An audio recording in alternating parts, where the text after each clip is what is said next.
Hello, everyone, and welcome to another edition of Tim's Takeaway.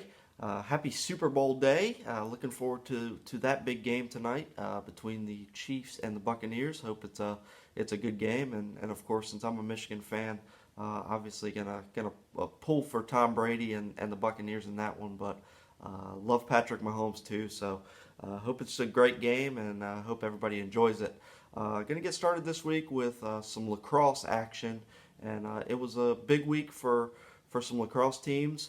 The Topsail girls just continue to take care of business, and to me look like the clear front runners to win the Mid-Eastern Conference. They picked up a nice win over Ashley, 15-3, and so far they're 3-0, and they've outscored their opponents 49-10, and just have a ton of talent.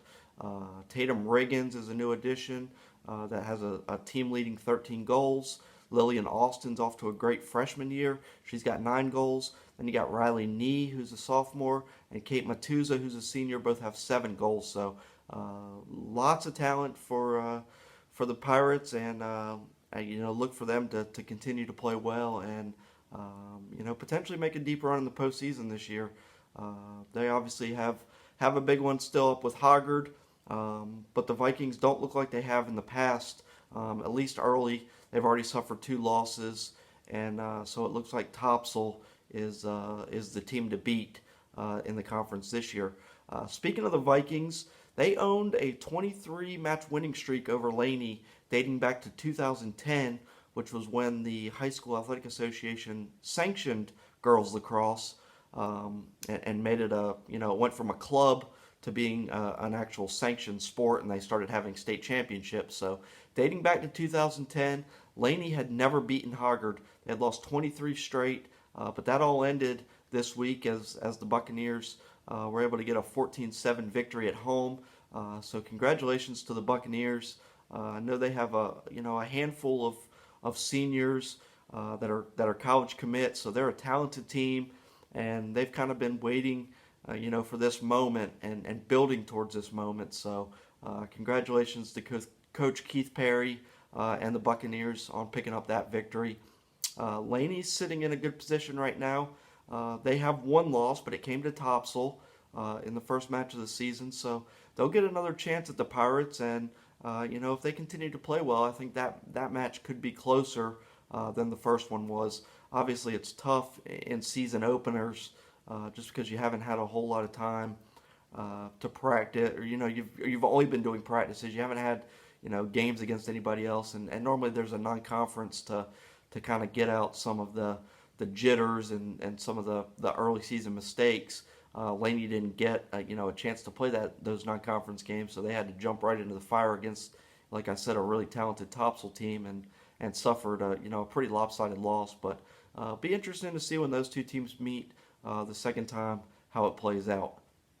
I want to move over to some boys soccer now, and I think coming into the season we expected Hoggard and New Hanover to be the teams on paper that looked like they were going to be the best in the Mid-Eastern Conference, and so far through 3 matches that's held true. Hoggard's 3-0. They've outscored their opponents 18-0. New Hanover's also won all 3 of their matches and outscored their opponents 23-1. So when those two teams meet, not tomorrow, not this Monday, but next Monday, that's going to be a fantastic match that obviously I'll be at. And then, the second time around too, could potentially be for the conference title. So excited to get a look at both of those two teams. Haven't really been able to get out and cover much soccer. We've had some teams that have been quarantined, so a lot of these matches have been postponed, so there really hadn't been a whole lot going on. So looking forward over the next couple weeks to getting out to some more soccer matches and seeing the talent in this area. Going to conclude this week by giving another congratulations, another big shout out. I want to shout out the Topsail boys swimming team for winning the 3A East Regional yesterday, Saturday, up in Cary at the Triangle Aquatic Center.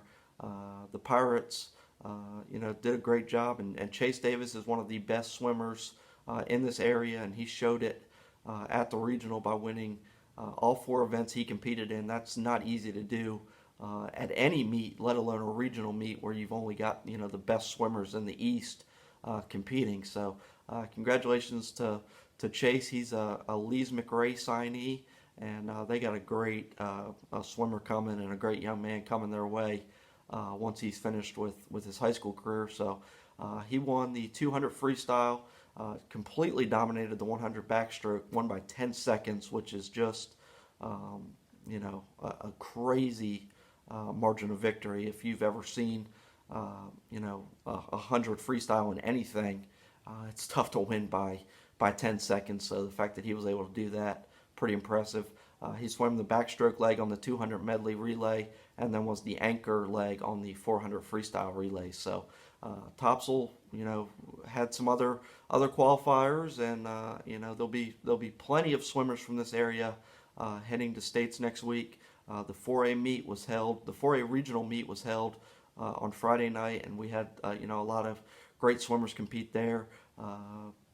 Hoggard's Callie Parks did a great job. I know she won 2 individual events. Hoggard's Will Parker won an event. So you can see the full list of or the full recap of both of those meets. The 4A in my daily roundup from Friday, and then the 3A in my daily roundup from Saturday on the website. And then obviously I'll have plenty of coverage from states coming up next week, and hopefully we can have some state champions.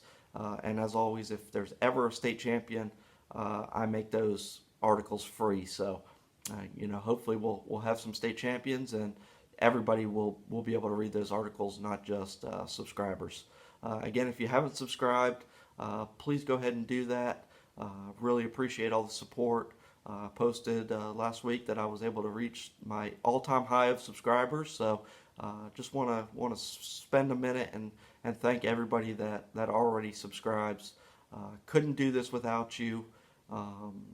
It's a one-man show. I'm kind of operating on my own, and trying to do the best I can to get to everything. And so really appreciate your support. And without you guys and your subscriptions, I wouldn't be able to continue to do this and provide what I think is the best coverage of high school sports in southeastern North Carolina. So thank you again for all the supporters.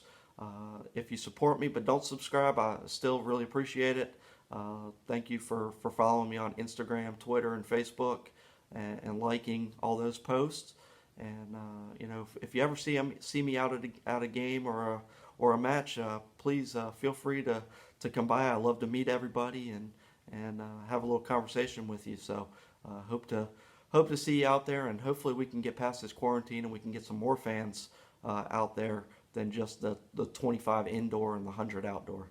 That's it for this week. Hope you guys enjoy the Super Bowl tonight, and we'll talk to you next week. Bye-bye.